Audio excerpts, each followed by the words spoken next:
Programa Café Corporativo. Um oferecimento. Polix Sistemas de Segurança. Fique tranquilo. Conte com a Polix. Grupo Éticos, a primeira empresa do estado de São Paulo a conseguir o certificado de regularidade em segurança. Maria Lavadeira, um jeito diferente de cuidar da sua roupa. Café Corporativo, aqui no Canal 25, hoje falando com o Dr. Robertson Emerenciano. Seja bem-vindo ao Café Corporativo, Robertson. Olá, Aguinaldo. Muito obrigado pela oportunidade de estar aqui com vocês, com os seus ouvintes, a grande audiência que vocês têm. E a ideia hoje é trazer um pouco de esclarecimento, um bate-papo aqui para a gente falar desse tema importante hoje em dia, que é a questão tributária e essa reforma que dessa vez é para valer e realmente ela vai começar. O Dr. Robertson Emerenciano, ele que é advogado formado pela PUC de Campinas, com pós-graduações na área empresarial e tributária, é também mestre em Direito pela PUC São Paulo e professor de Direito Societário. Ele aprofundou seus estudos na Universidade da Califórnia, em Davis, onde obteve sua licenciatura em Transações Internacionais. É sócio do escritório Emerenciano Baggio e Associados, onde atua nas áreas societária, M&A e arbitragens, assessorando empresas e empresários no direito empresarial. E o Robertson, a família Emerenciano, é sempre muito bem-vinda aqui, porque nós já tivemos aqui o Adalto, a Fernanda, agora o Robertson, e são para nós uma referência em direito. Muito bom. E o que realmente muda nessa reforma? Tem muita mudança, Robertson? Tem bastante mudança, sim, Aguinaldo. Essa reforma tributária foi discutida durante muitos anos, né? Se tentou em várias vezes mudar o regime tributário no Brasil, que é muito complexo para as empresas têm que manter uma estrutura muito grande, muitas obrigações acessórias, e isso sempre foi um custo, o custo de gestão desse tributo, fora a complexidade de termos vários tributos aqui no Brasil. Então a reforma pretende simplificar esse processo, reduzindo o número de tributos, substituindo alguns tributos atuais pelas novas contribuições e impostos que foram criados pela reforma tributária. Então ele vem para simplificar, não necessariamente para reduzir tributo, né? A expectativa é simplificar e também manter um princípio de neutralidade fiscal. Isso a legislação previu, uma neutralidade fiscal significa dizer que a implementação da reforma não deveria custar mais do que algumas médias históricas de tributação. Isso é o que está previsto na lei, mas só vamos saber se realmente há uma neutralidade fiscal com o final da implantação da reforma tributária, que vai acontecer somente em 2033. Então ela vem para simplificar, mas nós temos um período longo de transição, de cerca de 7 anos, onde as empresas, de uma maneira geral, vão ter que conviver com o regime antigo e o regime novo. O regime antigo será gradativamente reduzido e o regime novo será gradualmente acrescido para que eles convivam e possam ser feitos muitos testes de sistemas, testes nas empresas, adaptação nas declarações de pessoas físicas. Então, durante um tempo, haverá aí um duplo controle nessa tributação. E quais são as principais características, doutor, dessa reforma? Essa reforma muda principalmente os impostos sobre o consumo, adotando no Brasil o sistema do IVA, né, que é o Imposto sobre Valor Agregado, que é utilizado em muitos países e tende a neutralizar o acúmulo dos tributos a cada etapa de fabricação. Então, ou de produção ou de serviço. Quando você compra uma matéria-prima, você paga imposto, você industrializa, manda para outro, até chegar no consumidor. Sim. Hoje, a cada etapa dessa cadeia produtiva, seja de bens ou de serviços, você acresce um pouquinho de tributo dependendo do seu regime. O IVA tende a fazer com que você recolha tributo somente sobre a parcela e efetivamente agregada e que o consumidor final, destinatário final daquele produto, é quem realmente tem o encargo completo. Para que isso possa acontecer, os tributos que estão sendo substituídos serão o PIS, COFINS, o Imposto de Importação, o IOF, também em algumas operações de seguro, e PIS e COFINS também na importação, né? Hoje a gente paga PIS e COFINS na importação. Então são esses os principais tributos que serão alterados pelo ingresso de novos tributos em substituição. Então, para substituir os tributos federais, nós teremos um novo imposto que vai chamar CBS, que é Contribuição sobre Bens e Serviços, que se destina a remunerar o governo federal, no lugar do PIS e COFINS. E nós teremos um outro imposto que vai se chamar IBS, Imposto sobre Bens e Serviços, e esse IBS vai substituir o ICMS e o ISS, que hoje são destinados aos estados e aos municípios. Então nós teremos, a princípio, na tributação sobre o consumo, apenas 2 impostos, a CBS e o IBS. Será mantido o imposto de renda da pessoa jurídica, a contribuição social sobre lucro, o imposto de importação. Esses não estão sendo alterados nesse momento. Está sendo alterada a tributação sobre consumo. E esse imposto novo, em alguns regimes, ele continua vindo em uma única DARF, por exemplo, no caso do Simples, ou ele muda isso também? A parte da regulamentação toda disso ainda não foi feita pela Receita Federal. Então nós estamos nesse momento na parte de regulamentação estrutural e ainda não na regulamentação, vamos dizer assim, operacional do recolhimento. Então nós não temos ainda concretamente as datas, as formas de recolhimento e uma definição como isso será feito. Agora, até o final do ano, deve acontecer muita regulamentação, deve sair bastante regulamentação da Receita, detalhando como as empresas deverão implementar. Até porque a gente já começa a trabalhar com isso a partir de 1º de janeiro de 2026. Sim, a partir de janeiro de 2026 começa uma fase de testes. Como eu falei, nós temos 7 anos de transição para essa reforma tributária.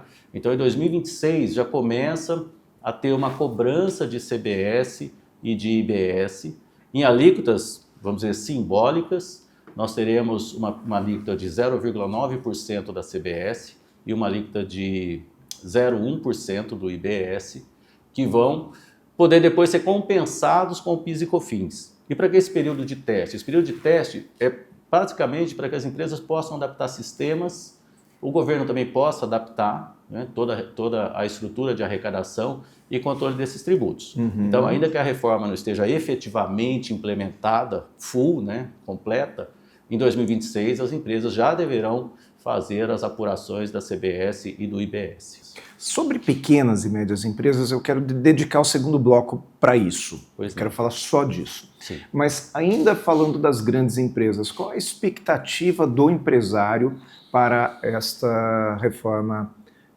tributária, doutor? Por um lado, se acredita que poderá, de fato, melhorar a simplificação e a administração tributária hoje das empresas. Isso sim é uma verdade.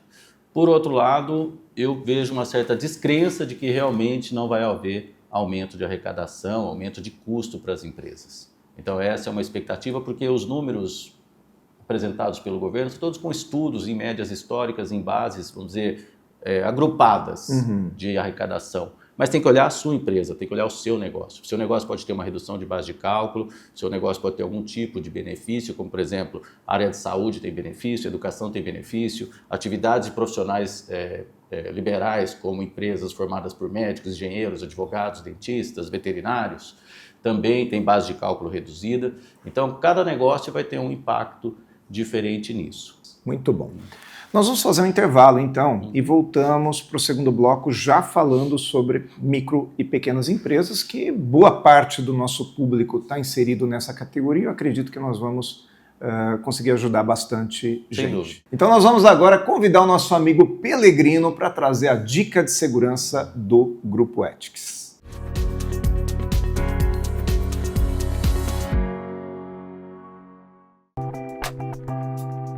Saudações, pessoal! A dica de segurança de hoje é falarmos da segurança nas piscinas. Estamos próximos do período de calor. Bora se refrescar? A segurança em piscinas é essencial para evitar acidentes. O principal cuidado é a supervisão constante, especialmente de crianças e pets. Nunca devem ficar sozinhos e o adulto responsável deve manter a atenção total, sem distrações com celulares. Instale barreiras físicas, como cercas ou portões, com travas, para impedir o acesso sem vigilância e utilize capas de proteção bem fixadas na piscina. Estabeleça regras de uso, evitando correr, empurrar ou mergulhar em locais rasos. Mantenha as instalações elétricas aterradas e nunca manuseie aparelhos com o corpo molhado. Tenha sempre à disposição boias, coletes e bastões de resgate. Telefone e kits de primeiros socorros, além de conhecer protocolo de reanimação cardiopulmonar. Cuide da qualidade da água, controlando o cloro e o pH, e verifique ralos e filtros. Use protetor solar. Evite o sol forte entre 10 da manhã e 16 horas e mantenha-se hidratado. Ensine as crianças a respeitar os limites da piscina e, se possível, instale alarmes de imersão. Nossa última dica é lembrar-se de que álcool e piscina não combinam. Com atenção e prevenção, é possível garantir lazer e segurança para todos. Eu sou Valdemar Pellegrino Júnior, CEO do Grupo Ethics, e guie-se por nossa estrela. Grupo Ethics, há mais de 20 anos no mercado de vigilância patrimonial, facilities e limpeza. Certificada pelo Ministério da Justiça, sempre investindo em tecnologia e constante treinamento aos nossos colaboradores. Conseguimos a excelência em prestação de serviços para os mais diversos segmentos de clientes nas áreas de vigilância, facilities, limpeza. Grupo Ethics, guie-se por nossa estrela.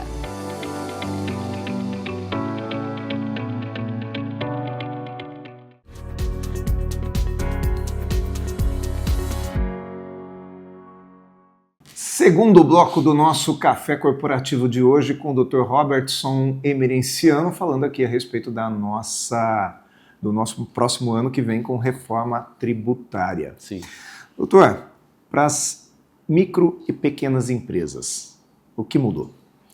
As micro e pequenas empresas, Aguinaldo, elas também estarão sujeitas às novas implicações da reforma tributária. Então, IBS, CBS, extinção de PIS e COFINS, tudo isso vai atingir essas empresas. Lembrando que durante 2026 nós temos uma fase de teste, mas 2027 já começa um valendo. 2027 as alíquotas, aquelas que são simbólicas de 1%, elas já sobem para 10%, as alíquotas que são substituídas descem para 90% e assim vai, sobe 10%, 20%, 30%, 40% ao ano até chegar a 100% vai na proporção. No quinto ano. Então elas também serão impactadas. A principal questão das micro e pequenas empresas diz respeito à tomada de crédito. Né? A empresa, a micro e pequena empresa que estiver no regime antigo, no regime que ela não é obrigada a entrar numa declaração híbrida, reconhecendo o CBS, a CBS e o IBS, essas empresas não vão gerar crédito para o seu consumidor, para o seu cliente. E as empresas que atendem principalmente outras empresas, a gente sabe que a empresa compradora quer tomar o crédito do tributo. Então, para essas empresas que atendem outras empresas, que é o mercado que a gente chama B2B, Business to Business, quem atende B2B deverá, provavelmente, adotar o regime híbrido, onde ele vai ficar sujeito às apurações específicas dos novos tributos. Diferentemente do regime das empresas atuais, que recolhem seus impostos pelo DAS, né, uma guia única onde você tem todos os tributos ali, ela vai ter que fazer um DAS e mais uma declaração, provavelmente, dos novos tributos. Para quem atende mais pessoa física, para quem o seu consumidor final é uma pessoa física, um B2C, como nós dizemos, a questão do crédito não é tão preocupante. Então, essas empresas poderão continuar no regime atual sem fazer uma transição para o regime híbrido. Essa eu acredito que é uma mudança muito importante também. E também tem uma questão que impacta todas as empresas, que é uma implementação da reforma tributária que se chama Split Payment. É um nome em inglês que diz divide o pagamento. O que significa isso? O Split Payment vai pegar o valor do tributo e não vai entrar no caixa da empresa. Hoje entra no caixa da empresa, você depois apura e depois recolhe. A parte do governo, com o Split Payment, nas maquininhas lá e nas operações bancárias já vai direto para o governo. E você vai receber a parcela que é do seu produto ou serviço. Então isso vai afetar também o fluxo de caixa de muita empresa. Quer dizer, tem muita empresa que trabalha com esse fluxo de caixa para pagar o imposto depois, né? E não tem as vai que não acontecer pagam. mais. E tem as que não pagam. Né? Tem as que também recebem e não pagam e lá na frente fazem uma adesão a algum parcelamento e acabam usando um dinheiro de tributo como uma forma de financiamento. Então isso vai ser alterado também e talvez muita empresa não consiga sobreviver. É uma forma de inibir não só a sonegação, como também a inadimplência, como o doutor traz, que é já pensando num refis futuro, é isso? Exatamente. Tá bom, mas muda também no sentido da distribuição de lucro para o empresário, né, doutor? Sim, muda também. Há uma outra reforma em curso, que nós acreditamos que vai ser promulgada pelo presidente ainda esse ano, que afeta o imposto de renda para o ano seguinte. Essa nova reforma criou uma tributação sobre dividendos e criou também um imposto de renda mínimo. Como é a tributação sobre dividendos? Quem receber dividendos ou distribuição de lucros acima de R$50 mil no mês ou acima de R$600 mil acumulado no ano, vai sofrer uma retenção de imposto de renda agora que pode chegar até 10%. Então, se a pessoa recebe R$60 mil de distribuição no mês, sobre esses 10, ela vai ter uma retenção, que compensa com uma declaração de ajuste no final do ano. Lembrando que hoje no Brasil a distribuição de lucro é isenta. Então, mesmo para uma empresa pequena, se ela faturar R$1 milhão, mas tiver uma margem de lucro muito alta e distribuir para o seu sócio R$600 mil, essa parte excedente da distribuição vai ser tributada pelo novo imposto de renda sobre dividendos. E esse ajuste ele pode ser também uma devolução, assim como no imposto de renda, muitas vezes aquele colaborador de uma empresa que é CLT, que paga na fonte, lá no ajuste ele pode ter uma restituição, o empresário também poderá ter. Poderá ter. Tudo vai depender do seu resultado do final de ano. Então algumas coisas são importantes, né? Às vezes diluir a distribuição para você não ter na fonte e ter só no imposto de renda no final do ano, e até mesmo a lei diz que os dividendos aprovados até 31/12 não serão tributados. Então as empresas podem também rever sua contabilidade, fazer um planejamento para que possa aprovar os dividendos ainda esse ano, ainda que venha a pagar nos anos subsequentes. Para isso precisa ter uma contabilidade correta, uma contabilidade completa, porque muitas empresas que estão no Simples, empresas de pequeno porte, né, elas não têm contabilidade bem apurada. Sim. Para você apurar lucro, você vai ter que ter uma boa contabilidade. Mas é uma forma de evitar, pelo menos num primeiro momento, esse impacto. Depois vai ser mais complicado. Além disso, todas as pessoas estarão sujeitas a um imposto de renda mínimo. Pessoas que tiverem um rendimento acima de R$50 mil por mês ou R$1,2 milhão no ano. É isso. Que vai ter um imposto de renda R$600 mil no ano, mínimo, e acima de R$1,2 milhão máximo. Tá. Essas pessoas também terão um imposto de renda mínimo que vai compor tudo que você recebe, a título de salário, de rendimentos de aplicação financeira, de aluguéis, tudo que entrar. Se você tiver uma renda bruta acima de R$600 mil, incide um imposto de renda mínimo também. Então nós temos dois impactos, tributação sobre dividendo, imposto de renda mínimo da pessoa física, que também vai aumentar. E por que isso aumentou? Para compensar a isenção de imposto de renda que foi aprovada pelo governo para os salários até R$5 mil ou até R$7.350 também tem uma redução de imposto de renda. Então essa perda de arrecadação da isenção está sendo compensada pela tributação dos dividendos e pelo imposto de renda mínimo das pessoas físicas. Doutor, rapidamente falando, e aquele empresário que ele está no Simples e ele vai colocando bastante custo na empresa para poder reduzir a margem de lucro, mas na realidade esses custos, antes ele pagava como pessoa física, ele passa a pagar como pessoa jurídica, como por exemplo, gasolina do carro, coisa nesse sentido. É importante nesse caso, Aguinaldo, entender o sistema de tributação da empresa, se ela está no lucro real ou no lucro presumido. As empresas que estão no lucro presumido, isso é irrelevante porque tributa sobre o faturamento. Agora, a empresa no lucro real é um sistema em que você apura faturamento menos despesa igual a lucro, e o imposto incide sobre esse lucro. Muitas empresas jogam despesas que não são da empresa dentro dessa conta. Então, a reforma tributária, para quem está no lucro real, pode ser uma tentação para fazer isso, colocar a escola das crianças, a empregada doméstica, o caseiro, as despesas da casa da praia, do carro, enfim, combustível, viagens. Mas a gente tem que lembrar que isso pode ser, durante uma fiscalização, considerado uma simulação. O fisco vai desconsiderar tudo isso como despesa, porque não é despesa necessária da pessoa jurídica, consequentemente vai lavrar multas, né, juros, multas e tudo no auto de infração. Então, é algo que tem que ser também bem pensado e analisado com a assessoria, com a contabilidade ou com os advogados, se realmente vale a pena o que eu chamo de planejamento tributário. Né? Tá. Não Planejamento tributário, porque no fim do dia você pode ser multado e custar muito mais caro. Ou seja, aumenta, né? Vamos fazer mais um intervalinho e a gente volta daqui a pouco com mais algumas informações sobre essa reforma tributária. Enquanto isso, vamos ver o comercial da Polix Sistemas de Segurança.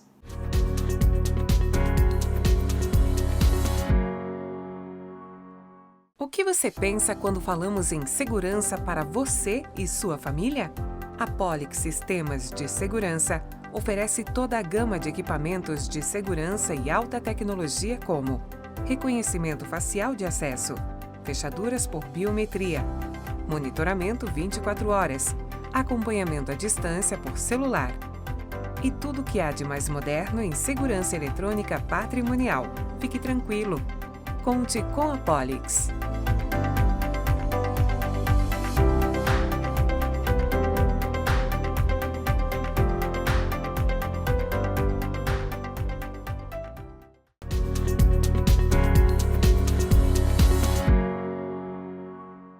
Mais cafeína aqui no nosso Café Corporativo de hoje, falando com o Dr. Robertson Emerenciano a respeito da reforma tributária. E o último assunto que eu quero tratar com você aqui, doutor, é sobre muitas famílias que fizeram seu planejamento sucessório baseado em holdings patrimoniais, ou seja, quando se coloca todo o patrimônio da família num CNPJ para poder distribuir lucro aos seus familiares. Sim. Isso vai ser afetado de alguma maneira pela reforma tributária? Isso também é afetado, Aguinaldo. Houve uma febre de criação de holdings nos últimos anos, né? Hoje qualquer um que pega o seu Instagram é bombardeado com sugestão de planejamento de holdings. E as holdings foram feitas para fins sucessórios, como você falou, facilitando uma sucessão ou um efeito tributário no momento da sucessão. Alguns foram feitos para fins de otimização fiscal, para você pagar menos tributo. Por exemplo, se eu alugo um imóvel na pessoa física, eu pago 27,5% de imposto de renda sobre esse aluguel. Se eu alugo numa pessoa jurídica, eu vou pagar 14% a 15% de imposto sobre essa mesma receita de aluguel. E outros planejamentos patrimoniais foram feitos com aquela famosa figura, né, da blindagem patrimonial, tentando esconder bens, que hoje no direito brasileiro você não esconde mais nada, mas enfim, algumas pessoas fizeram.